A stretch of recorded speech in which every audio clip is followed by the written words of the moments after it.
So the year is almost over, so we're getting into the top 10 lists of the year. There's going to be my top 10 box sets, my top 10 reissues, and my top 10 albums of the year. Those will roll out through December, but this may be the most important. And I've done things sort of like this before, but not exactly like this. First annual list of Mazzy's list, that's me, of the top 10 wankers in the music business. The top 10 wankers. People, companies. Google wanker.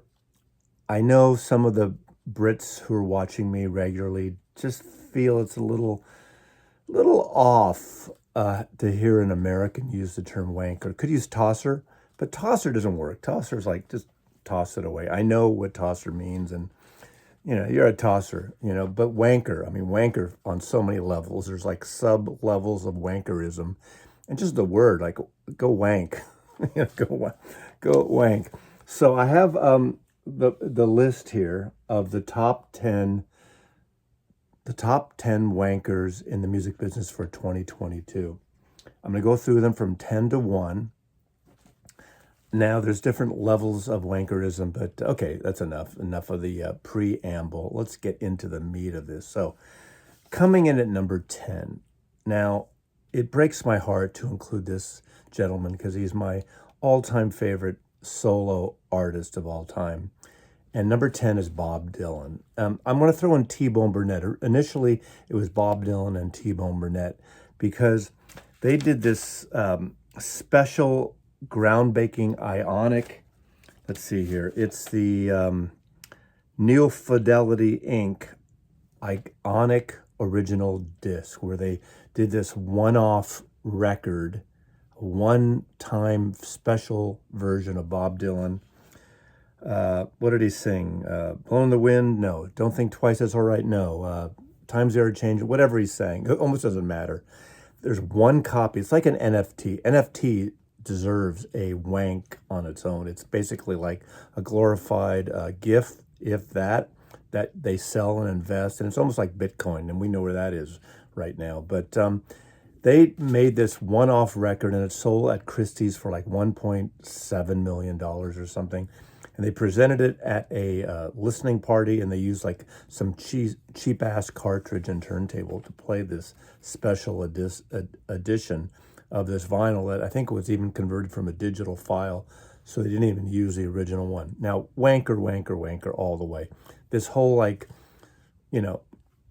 that leads us into the other part of the Dylan thing. Now, I could let Dylan off the hook, but his name's on it. This the auto pen controversy of his new wonderful book where he showcases 60 plus songs and writes about them and personal stories and his journey with this music. And it's a fabulous book, one of the best books of the year. But they sold $600 copies, the publisher did, signed, limited edition, I think 900 of them maybe, signed by Bob Dylan. Turns out they were all auto pen.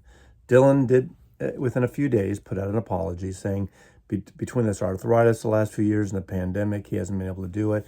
And his people told him that auto pen signatures are a thing in the fine art business. Well, not when you're paying $900 for it. Auto pen is a bullshit wanker move. Wanker move.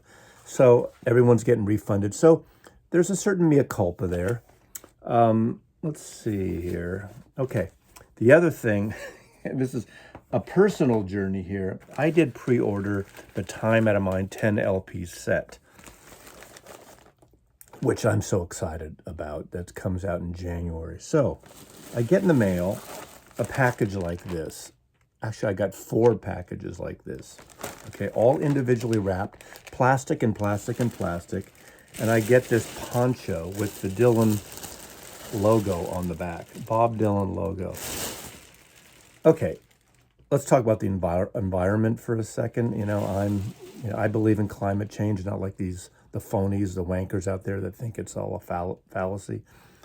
But I get 4 of these. What a waste. What a waste of time and money. So I get 4 of these. Why did I get 4 of them? I don't know. And 4 days later, I get two more. One came in brown paper, craft paper kind of envelope. But what the heck? I haven't opened them all. I mean, maybe I'll be a wanker and resell them for a shitload of money in the aftermarket on eBay or something. But come on, you guys. Dylan's people or Dylan's merch outfit is really doing a disservice to the artist to send this wasteful crap out and everything. So that's number 10. That's the number 10 wanker of the year is Bob Dylan with a little T-bone Burnett as a side dish, as an appetizer. Number 9, I included a poster child because this represents the record industry today, pressing plants and the rush to just make so many copies and not really care about pressing in some cases, lack of quality. But I needed to use one artist to represent this. And number 9 on my list is Pink Floyd. Pink Floyd. This is their remix Animals. I think it was remixed in 2018, finally came out on vinyl and on compact disc and surround and everything, I believe. It's a really interesting remix. I reviewed it, so I'm not going to review it. It's not about the music here in this case. It's about the wankerism. Half the pressings on this were noisy, loud, non-fill, really horrible pressings. And what I want this number 9 to represent is the bullshit of pressing plants to do horrible pressings of certain titles. They're in such a rush to press them. They don't take care in drying them. There's all this wankerism. A beautiful cover. I love Animals. I think the original one is better because it represents this dark music more. So number 9 is the remix version of Pink Floyd's Animals, and it represents the bad pressing plant bullshit we're dealing with today.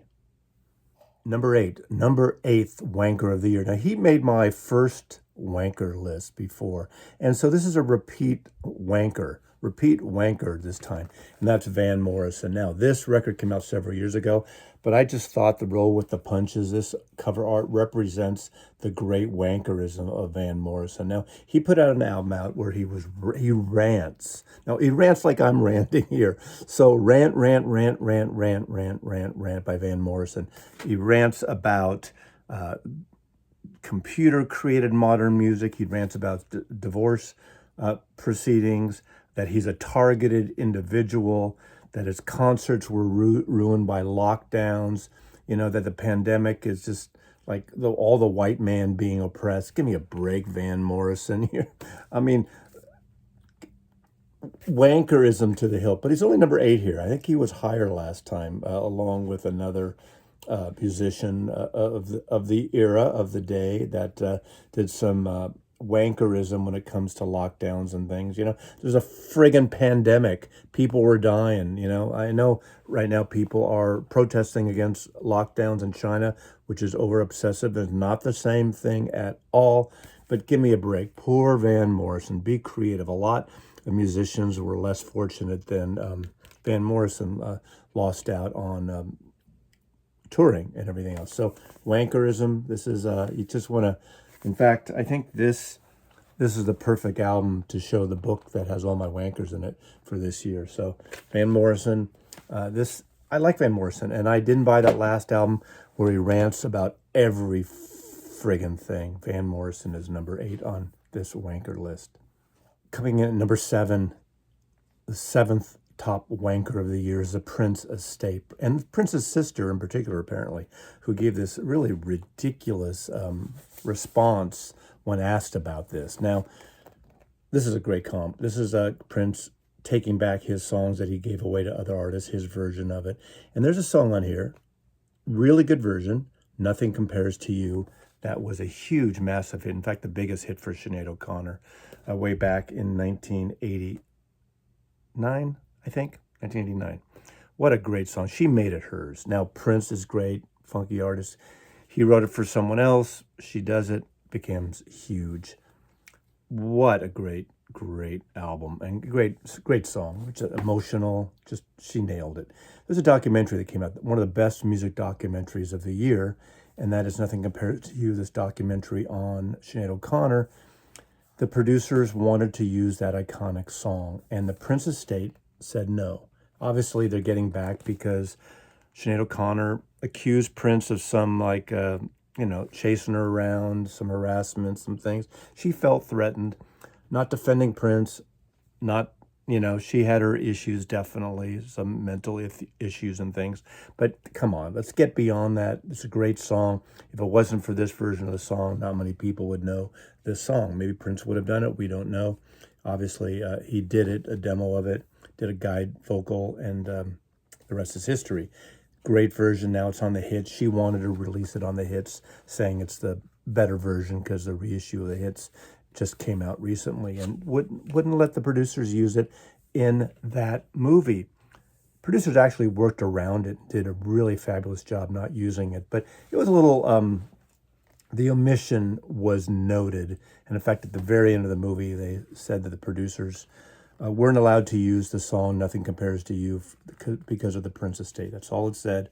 No other mention of it. And of course, the controversy ensued. And the Prince estate is definitely on the wanker list, number 7 on the 2022 wankers list in the music business today. Coming in at number 6, the number 6 wanker in the music business of 2022 could have been every year since the whole vinyl revival. And I could have combined this with that Pink Floyd video, but I'm talking about record labels, return policy from stores. The biggest bullshit. Now, I'm comparing from my days in the 1970s and the 80s in the record business, when you had product that was shipped to the stores, you could return unsell product. That's why we had cutouts. That's why we had overpressings. You could return unsold material. Same with record store days. These stores have to pay so much money up front, and they can't return defective product. I know of a store that got about 50% of those Pink Floyd records screwed up, returned, and they couldn't return them. Now, maybe you can negotiate something, and if you do, what are you? Are you blacklisted? But the whole policy, it's a friggin' wanker policy in the record industry now. I don't even know if that's technically illegal. I wonder if a store could file a class action suit.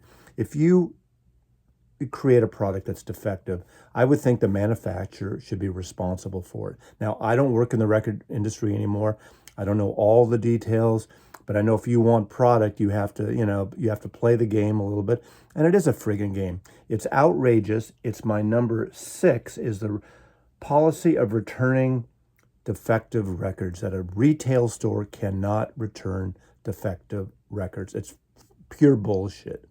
Pure bullshit. That's number 6. That could have been a lot higher on this list of the 2022 wankers in the music business this year.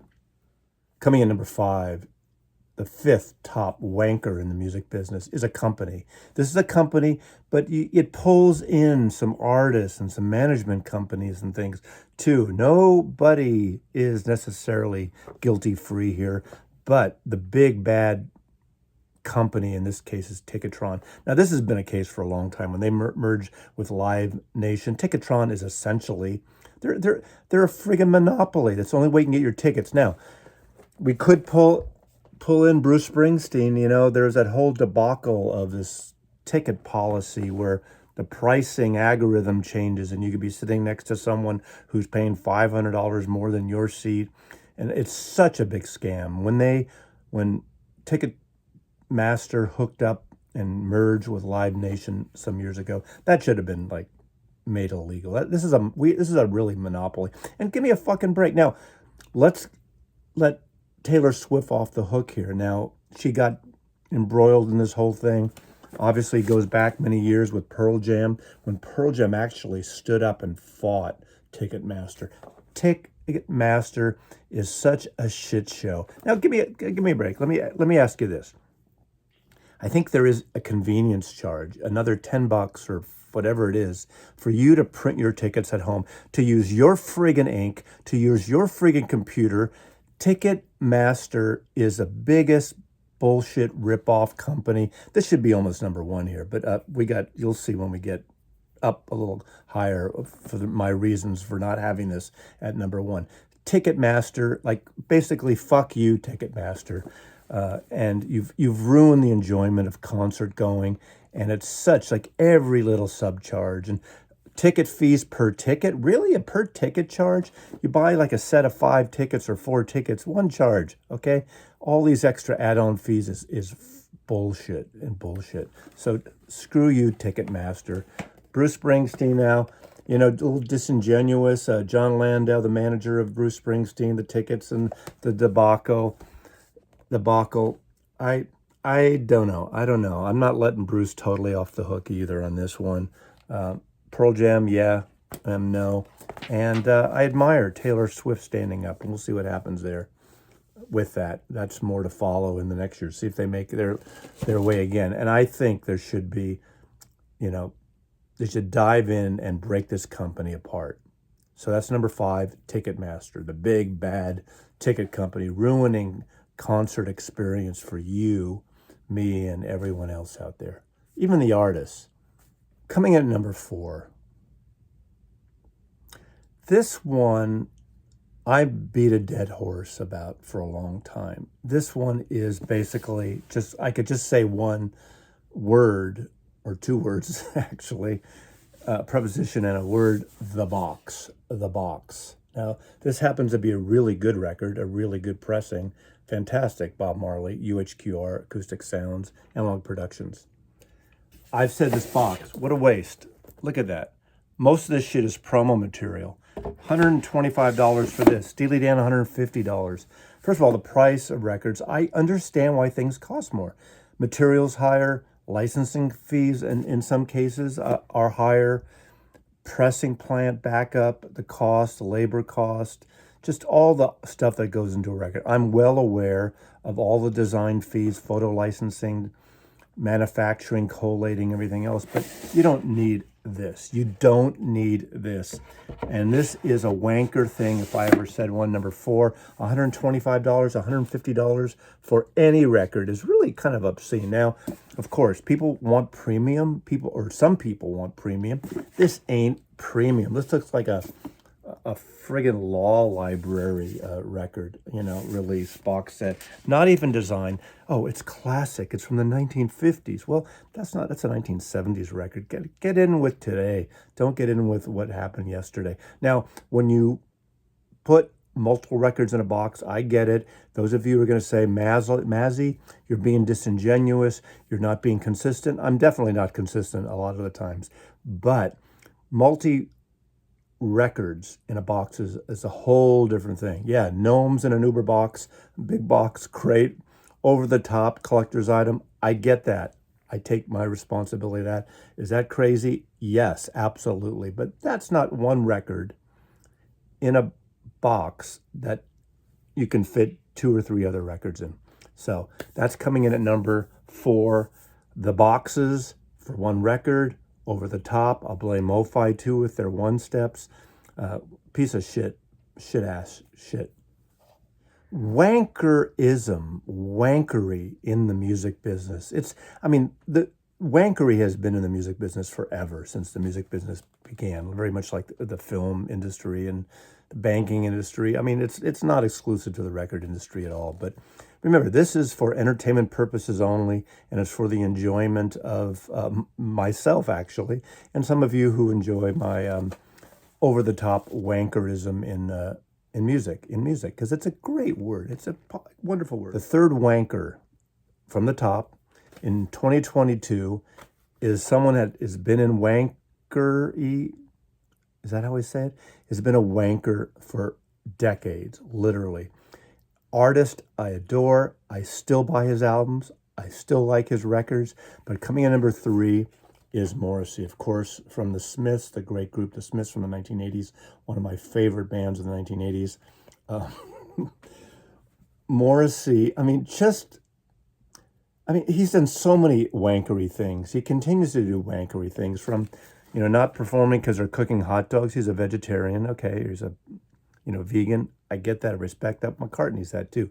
But it doesn't tell the venue to stop making hot dogs for people who want hot dogs. Now, your house, mi casa, su casa, not really in that case. Come on, Morrissey, work it out a little more. But in LA recently, he played in Los Angeles, not considered cold climate, But it was a cold night, and after 30 minutes, he left the stage because he was too friggin' cold. Wanker, wanker, wanker move if I ever saw it. He's done this before where he's just basically, I'm not in the mood tonight. I'm going to be a wanker like I usually am. I'm going to, continue to be a wanker.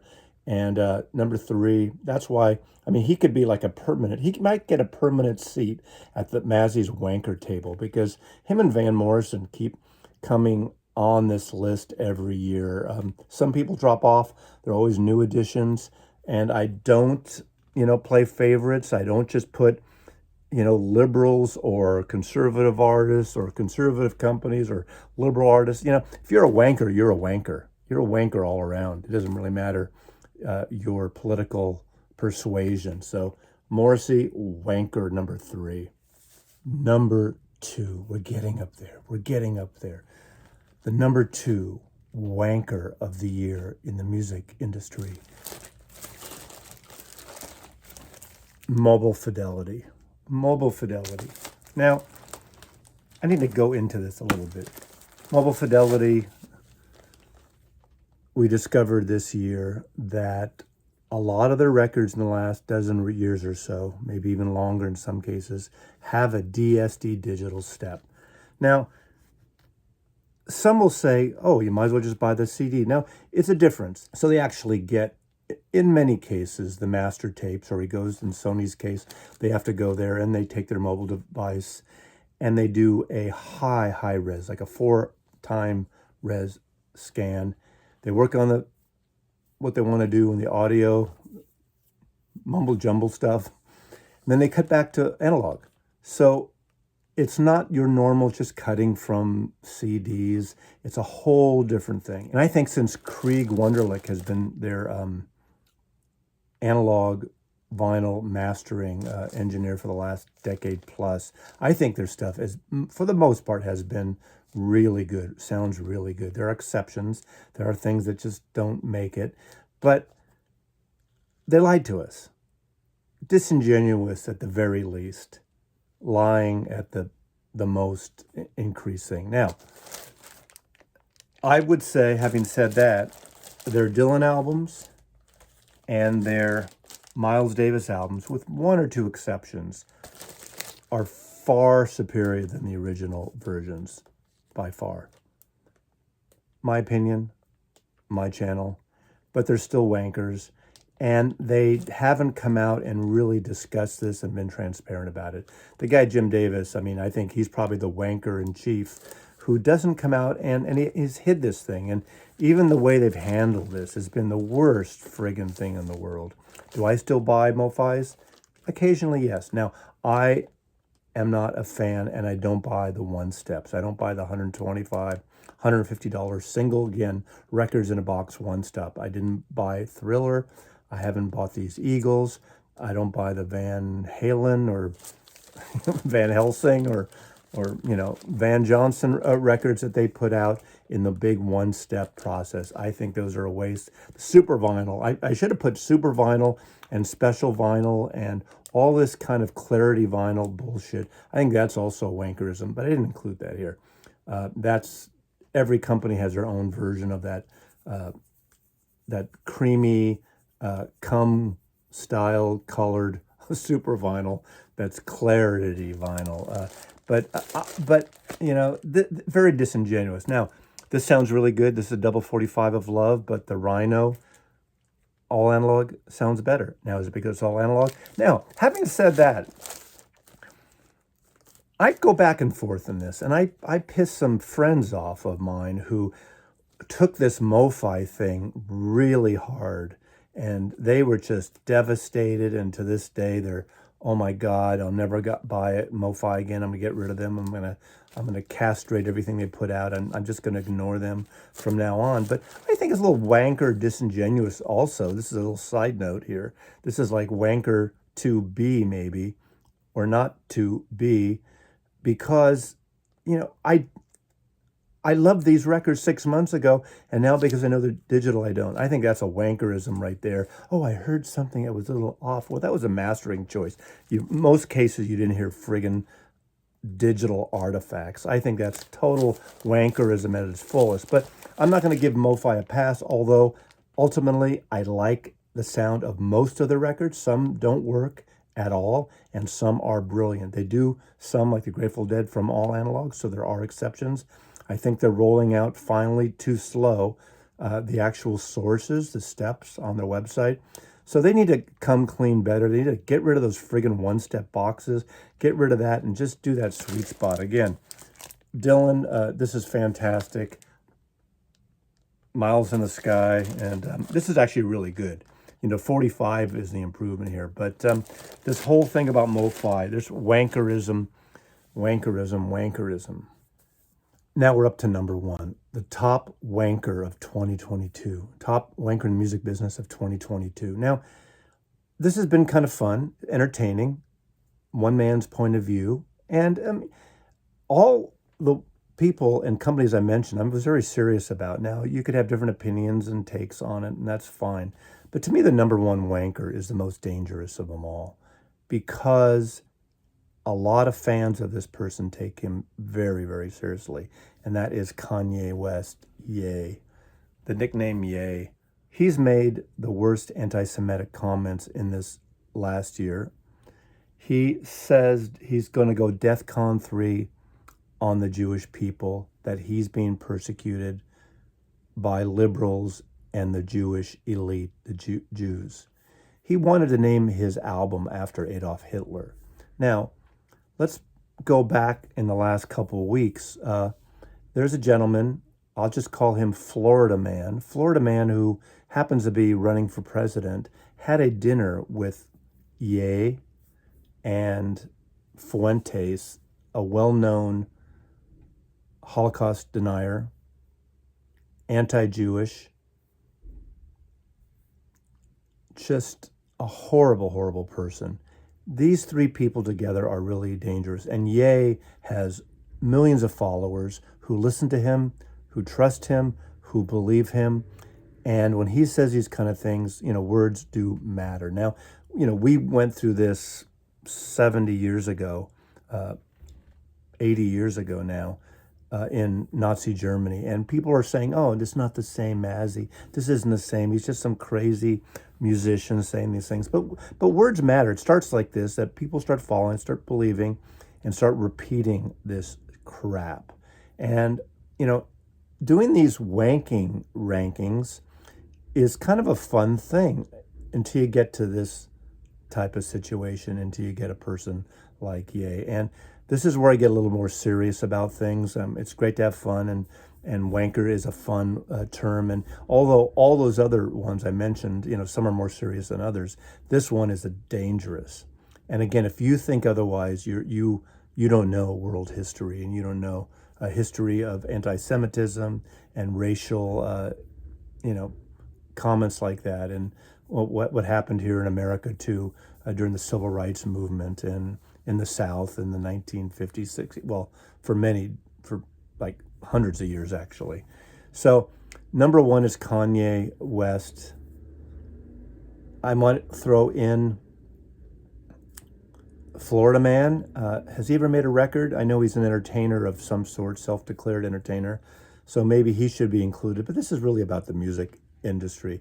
So the number one is Kanye West, the biggest wanker out of all these. In fact, if I could almost forgive all the other wankers somewhat, not totally, and get, and just dump this guy in all top 10 spots, I think that would be, it'd be worth it actually for me. So I appreciate you watching. This is meant to be entertaining, but obviously I got a little serious at the end, as you can see why. And there's going to be people who don't agree, that don't understand, that think I'm blowing this up. But believe me, again, if you know historically what these kind of words mean, and people believe this stuff and follow it, maybe you'll understand it. Again, thanks for watching. Thank you for this amazing year. And there'll be more videos. There'll be more music oriented with my top 10 list coming up over this next month. Thank you again for watching. Mazzy loves you.